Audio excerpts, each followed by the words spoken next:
নতুন করে যদি বিনিয়োগ না হয় তাহলে সেটা তো আসলে আপনার মুদ্রাস্ফীতি আপনি কমে যাবে না। বিনিয়োগের ব্যাপক প্রস্তাবও কিন্তু আসছে, সেটা দেশি এবং বিদেশি।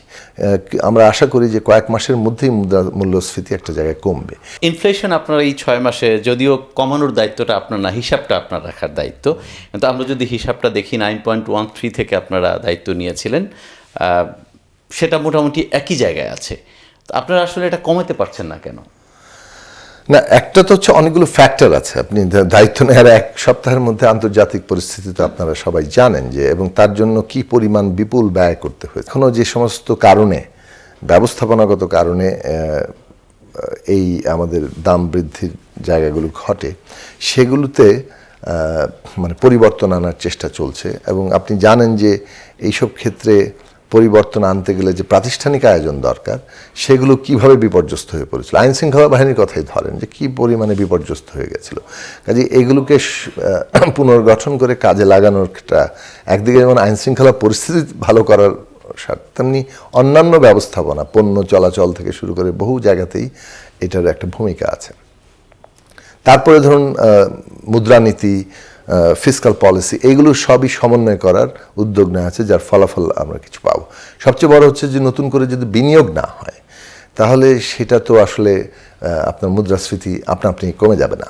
ফলে এই নতুন করে মূল্যস্ফীতি যে ব্যাপকভাবে আপনার মানে কমার জায়গা, যেটা 7.5 আমরা এক বছরে টার্গেট করেছি, সেটা আসলে কমবে। কেননা বিনিয়োগের একটা পরিবেশ সৃষ্টি হয়েছে এবং ক্রমাগত হচ্ছে, এবং বিনিয়োগের ব্যাপক প্রস্তাবও কিন্তু আসছে, সেটা দেশি এবং বিদেশি।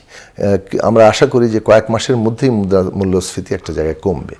পাশাপাশি আরেকটা জিনিস আছে, যেটাও আসলে আমাদের এই পরিকল্পনা মন্ত্রণালয়েরই অংশ, সেটা হচ্ছে যে প্রক্রিয়ায় আসলে আমাদের এখানে মূল্যস্ফীতি ক্যালকুলেট করা হয়, জিডিপি ক্যালকুলেট করা হয়, এগুলো নিয়ে তো আমরা আগে অনেক প্রশ্ন তুলেছি।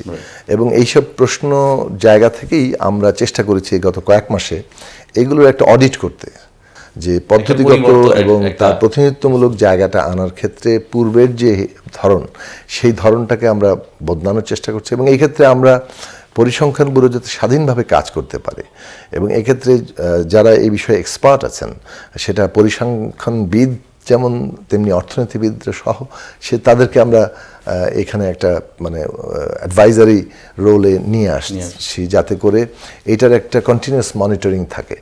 কারণ হচ্ছে যে সমস্ত উদ্যোগ নেওয়া হচ্ছে সেগুলো সত্যিকার অর্থে কোনো পরিবর্তন নিয়ে আসছে কিনা সেটা অ্যাসেস করাও কিন্তু সরকারের একটা গুরুত্বপূর্ণ লক্ষ্য। কেননা আপনি মাঝপথে গিয়ে আপনার যদি কোর্স কারেকশনও করতে হয়, সেটা তো কেবলমাত্র তখনই আসবে যখন আপনি সত্যিকার চিত্রটা পাবেন।